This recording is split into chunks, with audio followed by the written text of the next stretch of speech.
Right. All right. So I'm Hannah Reckow. I'm planner with Raleigh Planning and Development in planning, long-range planning group. Colleagues Jason Harden and Carmen Kwan are also from long-range planning. I'll say a few words about the study and then I can pass it off so we all know for other introductions.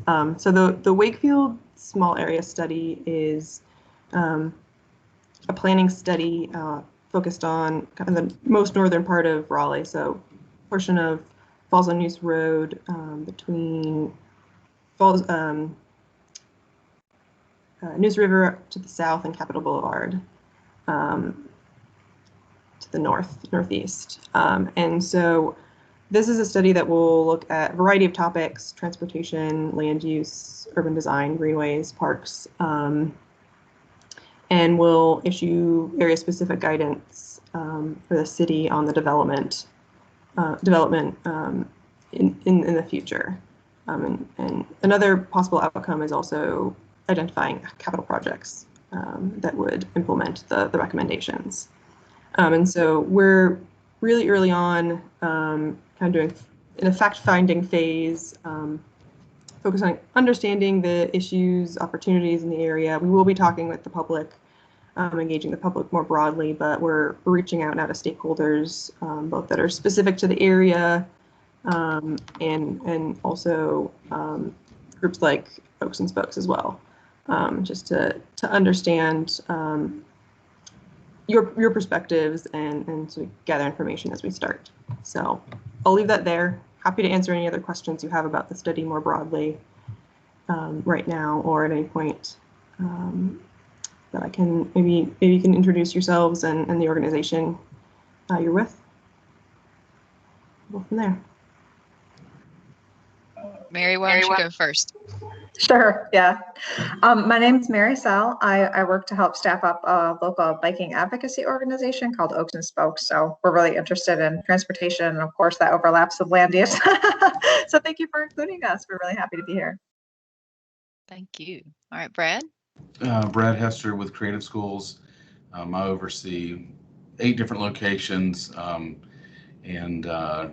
but yeah, that was one question I wanted to clarify. If there's like specific community information, I may need to pull in the director of that school at some point because she would have a more intimate knowledge of things in that area. But just to kind of get things started, I thought I would listen in and see what I need to get from her.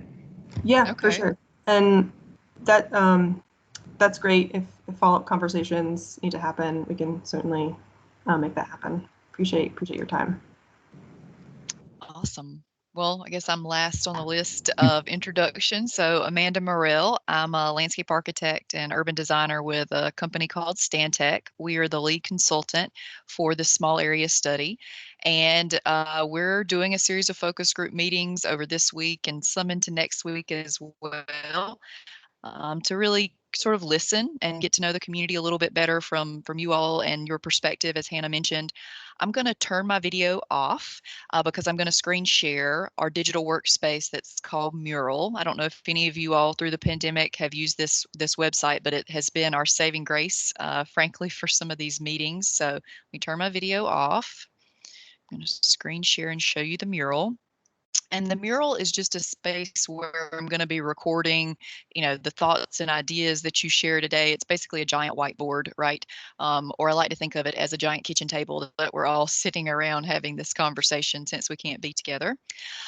So it's a place where we're keeping maps and project goals and brainstorming. We also have our project timeline on here, which, as you can see, is pretty darn short. So from March to September, this is going to wrap itself up.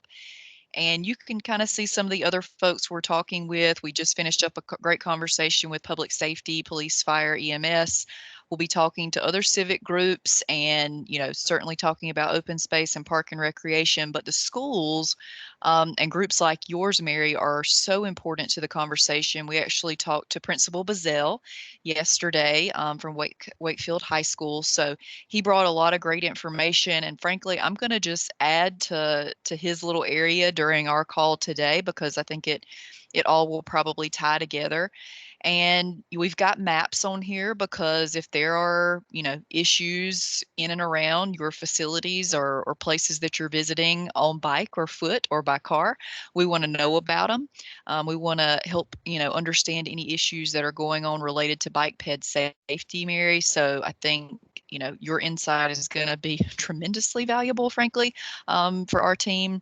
And we'll compile all of this information and sort of push it back out on the public landing page so that everybody has a really good sense of what we know before we step into any kind of design or recommendation, that we're really getting to know the community as best we can. So there are these kind of frameworks, right, of kind of the categories in which Principal Bazell and Hannah and I had this conversation, but would love to just kind of, Mary, if we could start with you. I'd love to learn a little bit more about Oaks and Spokes, if you don't mind sharing sort of the area in which you are, servicing, the goal of the organization, and maybe any particular opportunities you see in and around this study area in Wakefield.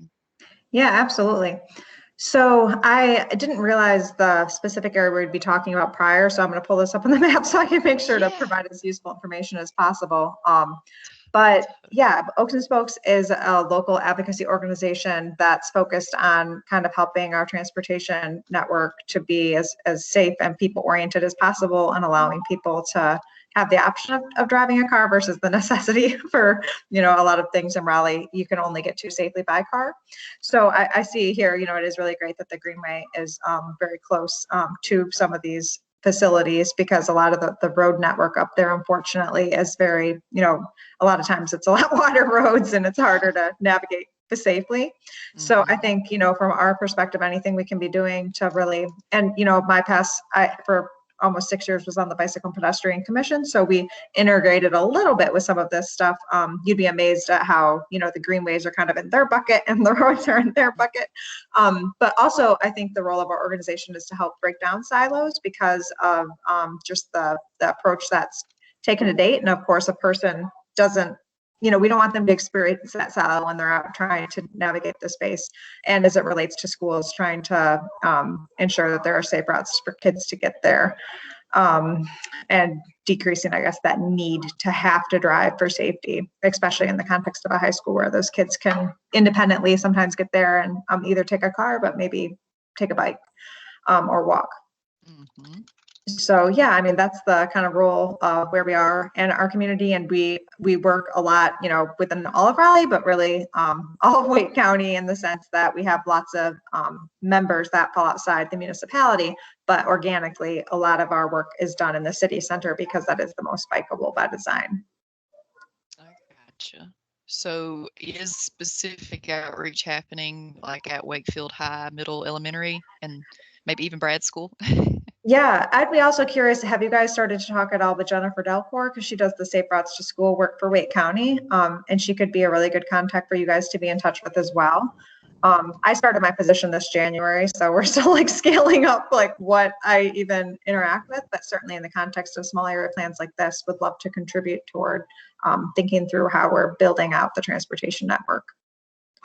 Yeah, I think Jennifer's name came up yesterday, right, Hannah? Yeah, we heard that she's the person to talk to, and I think we've had some initial reached out to her, but it definitely will be followed up.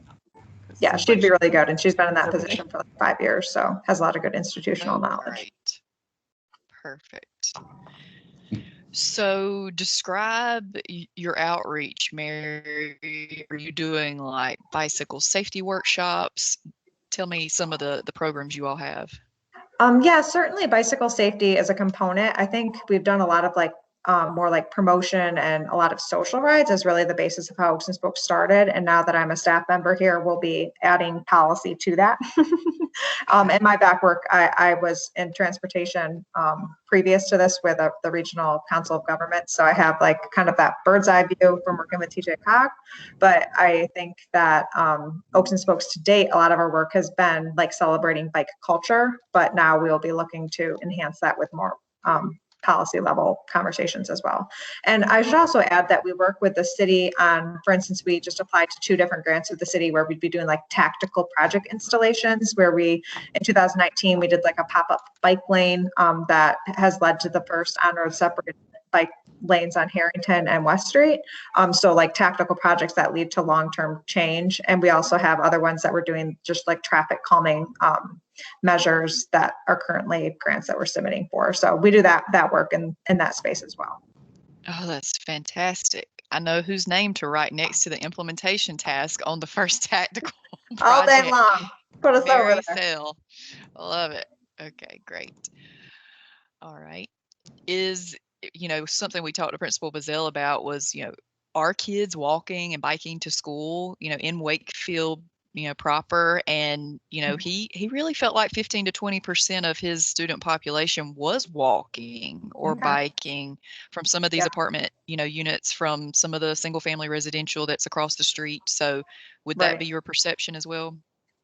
Well, I wouldn't be as cued in with that to know, but would be Okay. super curious to, I would love to start to see data from these. If he would be willing to like do a survey or something, we would love to collaborate and partner, because I think it's important to get information on that so you can be informed about how to help. And that's something that there's kind of a dearth of information, whether it's, a commuter audience, how they get to their work, or kids getting to school. Like, I think it could dive into that more. Absolutely. And that's one thing we're going to start developing actually on Monday, is this online survey, in a way to reach this community, understand it better. And so I think that's a great pointed question to ask. And Principal Bazell said, that he can certainly get that survey out to the students. Frankly, I mean, hearing from the parents is great, but, the high school students particularly, giving them an opportunity to take that themselves and, tell us what it would take for them to feel safe to get on their bicycle and ride to school, I think is an interesting thing to learn. Totally. For sure. So Yeah. Brad, your folks, it's a little bit younger age group. Is that right? Yes, we are. So we're licensed for 200 children, and it can be anywhere from 6 weeks old to 5 years old. Just anything pre-kindergarten. We do have an after-school program, probably have 40 or 50 children in that. And so we're, making trips to some of the elementary schools in that area. Okay.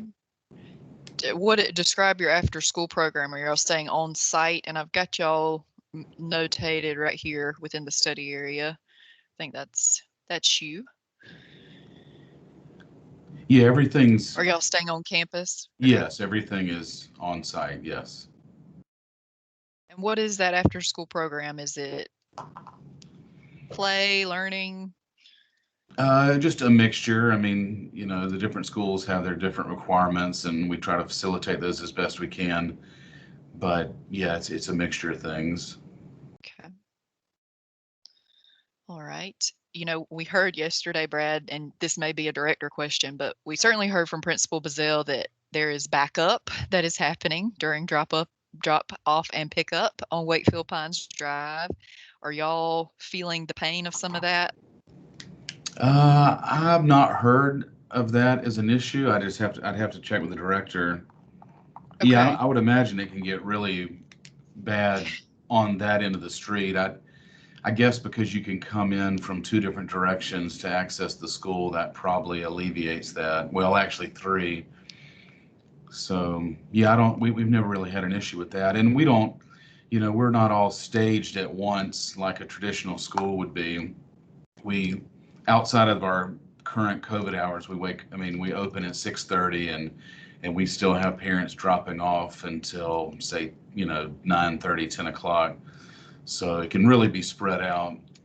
We do host the NC Pre-K program, and so we have 54 of those students, and they have a traditional drop-off and pickup time. So that that would be a little bit different than our normal students. Normal's not a good word, but our core program versus, because that whole program is driven by the county, and so they follow the same holiday schedule and all of that. So Now, when you're mentioning number of students, is this across all your facilities in in the region you mentioned, or is this just the Wakefield school?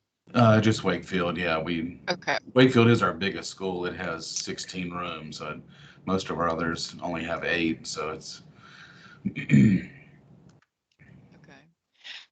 Do and you usually know we're if at they're capacity, so there at is, full?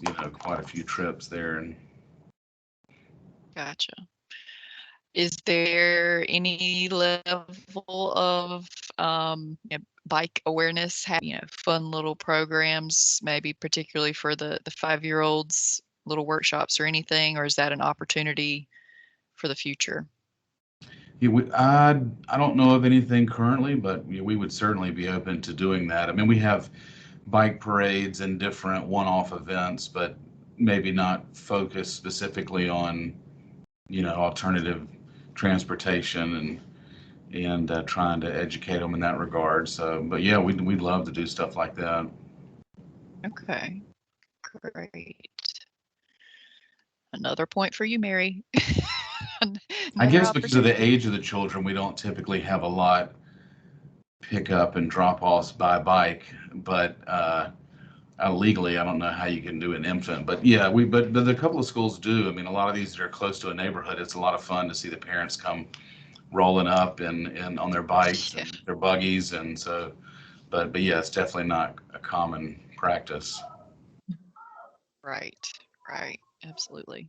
Do you all, Brad, have any plans of expansion on your current campus, or are y'all, you mentioned you're at full capacity. Is there ever a thought of expanding? Not at this time. Okay. Any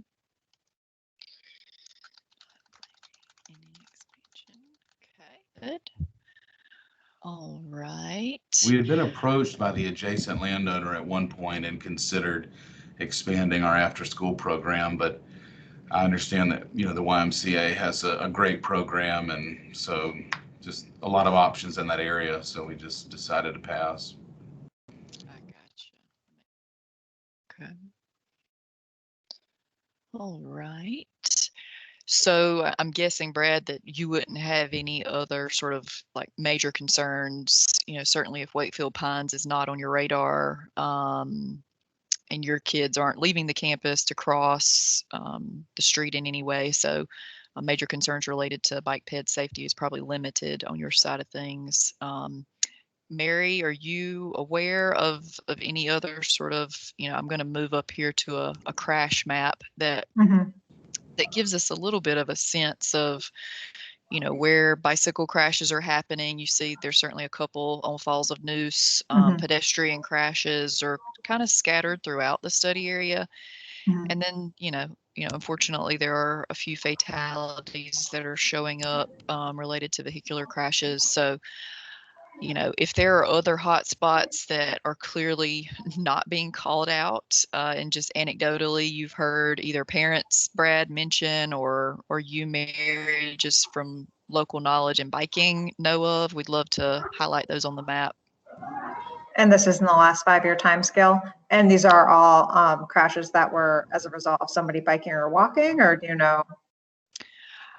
Hannah, do For the you know fatalities. the crash severity, if that was just cycling and pedestrian, or if this perhaps involved someone getting hurt in the car? I think these are all injuries. I think the blue and pink circles are crashes involving bicycles and pedestrians, and the others Okay. are just Vehicular. vehicles. Okay. Okay. Gotcha. Because I'd be curious, it looks like the fatalities are kind of clustered in one area. So to me, that it indicates, and some of these are kind of a little bit funky, like this one that almost looks like it's down in a either shopping center or you know what I mean? Like it just looks more like traffic would be moving a little slower there. But otherwise, it does look along. I'd be curious to know like the travel speeds along that corridor. And when I pulled up the map, it looks like there's a mixed use path on the side of the road there that connects into the high school, which is good. But is that, I see, do you know the name of the road there with the fatalities on? I'm gonna pull it up on my map. This is Falls of the Neuse. All the way Falls of- down that comes around? Yeah. Okay. Well, the one down here is probably not. Let's see. if Yeah, we've where it got says that. like Wake Forest Loop, I'm curious what's going on over there because it looks like there's Yeah, 3 different Common localities. Where Common Oaks Drive. so it's Falls of Neuse until Okay. Boulevard. Yeah, Common Oaks Drive is around back the shopping center, and then there's some apartment complexes off there. Gotcha. Yeah, I'm surprised there's not more on Wakefield Pines because some of those high schoolers, they come out of school and they are wide open. I mean, it's unbelievable Yeah. how fast they're going by the time they pass the school because they've got to stop within, let's say, 150 to 200 yards. They also take a right turn and fly down that side road. I can't remember the name of it, but it's the one on the other border of our school, and that's a very dangerous street because it has roadway parking.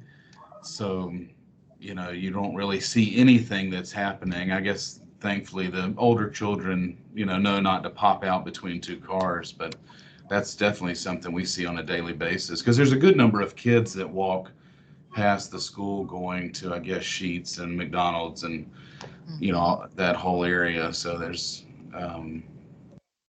yeah, but I guess the teenagers have good reaction times, so they can correct mistakes quicker than most. At least that's Maybe. I'd be curious too. I mean, I don't know if there's an ability to work with Wake County Public Schools on like education and outreach for the kiddos just to, I mean, I don't think like, I just remember when I was a kid that they had like that big car that they brought out with. I don't think that's necessarily the right approach, but I'm just curious, how is it embedded into curriculum? And of course, on a broader systems level, how is it embedded into as they learn to drive? These are all just like hypothetical, anecdotal questions that can contribute to how they interact in that space. And certainly something that Oaks and Spokes, if there was ever an opportunity for us to help there, I'd be happy to. But, that's obviously a much bigger nut to crack. Absolutely, but a great recommendation, frankly. And certainly, if that doesn't exist, doing a pilot in an area like Wakefield would make a whole lot of sense to me. Safety. That's great. I noted, Brad, that was Spruce Tree Lane. I think that we were looking at where they're taking a right turn and coming down past your school. Is that it? Does that sound right? Yes. Okay. Gotcha. I think they have a police car parked out there now. You know how they'll leave one in a particular area during the day. I don't know if that's a deterrent but yeah, it's a pretty interesting area. Gotcha. All right. Let's see. So you mentioned after school and the fact that a lot of these kids are going to hang out at the new Sheetz. We've also heard McDonald's and Sergio's, both big hangouts after school. So, certainly those are hot spots in our mind of making sure wherever they're crossing to get to those is as safe as possible. So I think if you all know of any other cool hangouts where the kids are going, we'd love to know about it. So your director, Brad, might have some insight into that. Just watching them flow past the school. Okay. And that could be kids or parents, if there's places that people go stop on their way in or out. That's also good to know where people are going. Yeah, for sure. Right. So it sounds like, Brad, just so I'm clear, so I've got your drop off, but your pickup time, is it also pretty staggered as far as when kids are getting picked up? Yes, the NC Pre-K program is picked up around, say, 2:30, 3 o'clock, like a traditional time, and then yeah, most of the pickups occur between 4:30 and 6 p.m. Okay. Gotcha.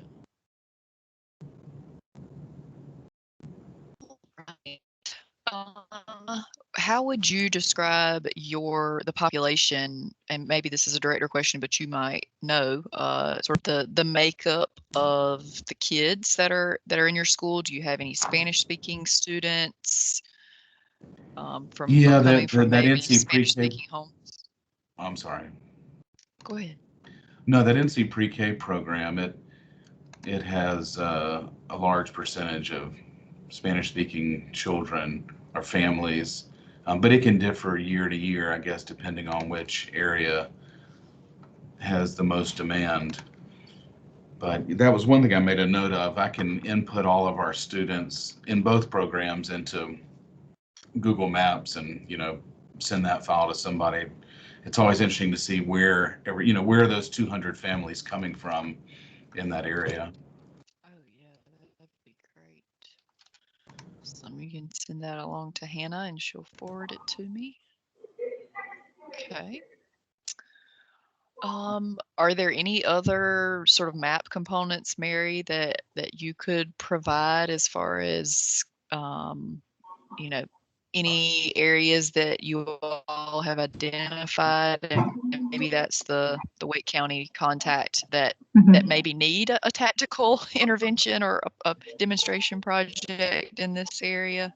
Yeah, I mean, I think, just looking at it on Google Maps, I would say like the Wakefield Pines Drive, right now it only has like a sidewalk in there, and that's really gonna, and it's only like a 6-foot wide sidewalk. So really in that type of, road configuration, I think like an advocacy organization like ours would really say you really need a mixed use path there for, if you want to incent people to not, to feel safe biking and walking and having ample space to do that. So I think the city has taken some good steps recently they're currently considering revisions to their UDO, et cetera, that would create, instead of having, I don't even see on-street bike lanes there, so I don't even know the cross-section of road that one was. But anyway, I just think as this area changes over time, it's really important to kind of make sure the infrastructure that we're putting in really speaks to the type of transportation options we want to encourage. And right now with just that sidewalk there, I think that's it's kind of like the bare minimum. So the more we can enhance that, there might be opportunities for tactical projects. I'm not sure if Wakefield Pines is, do you guys know if that's a municipal road or if it, city or DOT or anything like that? I believe Sure, it Hannah or is Carmen. pretty sure it's City of Raleigh maintained. Okay. I can double check that. Sometimes that affects our ability to do, different interventions. So I think that, yeah, I would have to look more in depth and I could get back to you about the ability, but certainly a lot of times that's driven by like long-term plans that the city might have on the books, like the bike plan, like that's how we've been doing a lot of other pop-up plans, or traffic calming that's requested, a traffic calming list, that kind of thing. So we would work in synergy with existing documented need to help provide solutions. Great. Might have a whole new list for you to work from for this area by the end I of don't doubt it. next 4 months. So good deal. Well, I guess maybe to some final questions. I know you've got to leave us in about 8 minutes, Mary. As far as outreach and the tools y'all are using for some of, both the education and the promotion, what are y'all finding is most successful in an area you feel? We heard from Principal Bazille that next door is important. We heard the mom's page on Facebook and Wakefield's important. They're getting out messaging through, text and Twitter. What are y'all finding? Yeah, absolutely. I mean, I think the social media stuff is always a component of any, outreach strategies. We also have like a pretty robust e-newsletter that will communicate different, we do like blog posts from time to time if we have people come to us with a problem area that we want to help collaboratively problem solve on. So I think those are some of the tools that we use.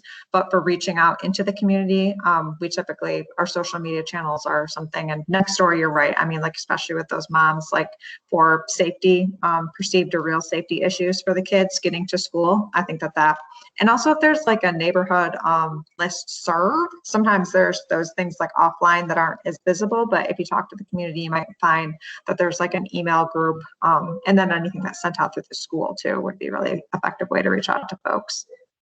Okay. How often are you sending out that e-newsletter, Mary? We do that monthly. Yeah. Month- And so if there was something we could share, we'd be happy to.